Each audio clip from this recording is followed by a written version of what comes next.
추석 명절을 맞아 가족 친지들과 모두 즐거운 시간 보내셨나요? 긴 추석 연휴를 맞아 차례와 성묘를 하고 여유로운 나들이에 나선 가족들의 얼굴에는 웃음꽃이 만발했습니다. 정창영 기자의 보도입니다. 돌아가신 부모님 생각에 한 걸음에 달려왔습니다. 가족이 모여 예를 갖춰 절을 올립니다. 다 같이 모인 만큼 정성은 배가 됩니다. 추석을 맞아 공원묘연에는 많은 성묘객들이 찾았습니다. 저도 이제 서울 올라가 있고 다들 만나기 힘든데 명절을 핑계 삼아서 이렇게 모여서 같이 맛있는 식사도 하고 할아버지 성묘도 오고 해서 긴 연휴로 여유로운 추석을 맞이한 가족들은 차례와 성묘를 마치고 관광지를 찾았습니다. 가족들의 얼굴에는 저마다의 웃음꽃이 한가득 피었습니다. 오래간만에 동생도 만나고 또 아들도 오고 조카. 딸 식구들 조카 다 만나서 그냥 명절 보내니까 되게 기분 좋죠. 더위가 이어지는 추석이지만 오늘만큼은 무더위도 가족의 화목함을 방해할 수 없습니다. 원래 좀 어색했는데 약간 여기 와서 친해지니까 좋아해요. 명절을 보내고 귀경길에 오르는 차들이 많아지면서 고속도로와 공원묘연에서 교통 혼잡도 빚어졌습니다.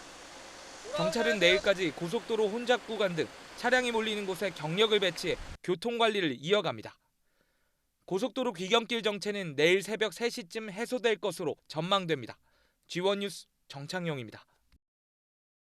강원도 내에서 속도 위반 적발 건수가 가장 많은 도로는 정선군사 부급 하이원길 워터파크 앞 교차로인 것으로 나타났습니다. 국회 행정안전위원회 소속 더불어민주당 한병도 의원이 낸 국정감사 자료에 따르면 최근 5년 동안 해당 도로에서는 39,830건이 속도 위반으로 적발돼 하루 평균 21.8건이 단속됐습니다. 두 번째로 많은 곳은 횡성군 횡성읍 묵계농동단지 입구로 하루 평균 17.8건이 적발됐습니다. 한병도 의원은 과속 교통사고는 치사율이 20%에 달할 정도로 위험하다면서 운전자의 법규 준수 노력은 물론이고 경찰과 한국도로교통공단이 적발 상위 지점을 주기적으로 점검할 필요가 있다고 밝혔습니다.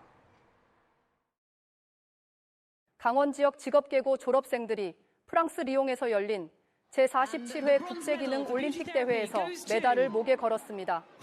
강원자치도 교육청에 따르면 현지 시간 기준 지난 15일 춘천 한샘고 출신인 박지민 선수가 피부 미용 직종에서 금메달을 따냈습니다. 한국항공고를 졸업한 남종수 선수도 CNC 밀링 직종에서 은메달을 획득했습니다. 국제기능 올림픽 대회 입상자에게는 국가기술 자격 산업기사 자격시험 면제와 병역 혜택, 계속 종사 장려금 등 혜택이 주어집니다. 춘천시가 지역 의료기관을 찾아 추석 연휴 진료 현황 파악 등 점검에 나섰습니다. 육동한 춘천시장은 춘천 지역 응급의료 현장을 방문해 진료 상황을 점검하고 의료진을 격려했습니다. 또 현장에서 시민들을 만나 춘천형 응급의료 체계에 대해 설명했습니다. 춘천시는 추석 연휴 기간 응급의료 대응을 위해 내일까지 총 221곳의 의료기관을 운영합니다. 국립공원공단이 행락철 안전사고 예방을 위해 오는 11월까지 가을철 안전관리 대책기간에 돌입합니다. 이 기간 탐방객이 많은 지역을 중심으로 안전인력이 집중 배치되고 탐방로 노면 정비와 시설물 점검, 안내간판 설치 작업 등이 이루어집니다. 최근 3년간 가을철 국립공원 탐방객은 연평균 1,175만 명으로 공단은 사계절 중 가장 방문이 집중되는 시기인 만큼 안전에 유의해달라고 당부했습니다. 홍천 목재정원 박람회가 오는 23일부터 다음 달 6일까지 홍천군 홍천읍 신장대리 일원에서 열립니다. 이번 박람회는 원도심을 녹색으로 바꾼다는 의미의 다시 숲으로를 주제로 14일간 진행됩니다.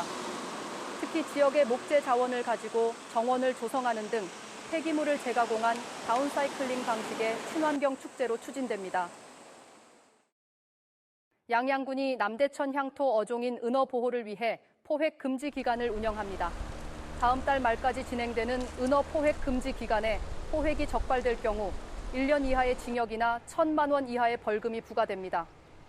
한편 양양군은 내수면 어족 자원 증식과 생태 환경 보호를 위해 지난해 은어 10만 9천여 마리를 남대천 일대에 방류했습니다. 철원군이 행정안전부가 주관한 풍수해 생활권 종합 정비 공모 사업에 선정됐습니다. 이에 따라 오는 2028년까지 국비 등 442억 원을 투입해 갈마릅 직영지구 정비 사업에 나서게 됩니다. 우수관로와 배수펌프장, 사방댐, 홍수예보, 경보 시스템 등을 구축하게 됩니다. 춘천시가 오는 19일부터 27일까지 외국인 유학생을 위한 겨울 의류를 기부받습니다. 외국인 유학생을 위한 겨울옷 나누기는 추운 겨울에 익숙하지 않은 나라에서 춘천으로 유학을 온 학생을 위해 지난 2020년부터 시작된 나눔 행사입니다. 춘천시는 올해 역시 직원들을 대상으로 겨울 의류를 기부받아 세탁한 후 외국인 유학생에게 전달할 예정입니다. 정선군이 지역 유소년의 건전한 여가 활동을 위해 오는 12월까지 농구 분야 프로그램을 지원합니다. 정선군체육회는 지역 초등학교와 중학교를 대상으로 농구 종목의 유소년 스포츠 클럽을 육성한다고 밝혔습니다. 클럽에서는 전 국가대표 농구 선수 등이 지도를 맡아 오는 12월까지 기본 전술과 개인별 팀별 훈련이 실시됩니다. 한국 문학사의 대표적인 시인 박인환 작가의 문학 정신을 기리기 위한 제32회 전국 박인환 100일장이 오는 28일 오전 10시 인제 박인환 문학관에서 열립니다. 인제군 문화재단이 주최하는 이번 100일장은 청소년을 대상으로 한 학생부와 일반부로 나뉘어 진행되며 인제군청이나 인제군 문화재단 홈페이지를 통해 참가 신청을 할 수 있고 수상자에게는 600만 원의 상금이 수여됩니다. 원주시 시설관리공단은 악성 민원인으로부터 직원들을 보호하기 위해 녹음기 사원증을 보급합니다. 녹음기 사원증은 업무 중 버튼을 누르면 현장 녹음을 할 수 있는 장치로 폭언이나 욕설 등에 신속하게 대응할 수 있습니다. 녹음기 보급에 앞서 산업안전보건법과 통신비밀보호법 등 관련 법령과 장비 활용법에 대한 교육도 진행할 계획입니다. 시청해주신 여러분 고맙습니다. 남은 추석 연휴 풍성하게 보내시기 바랍니다.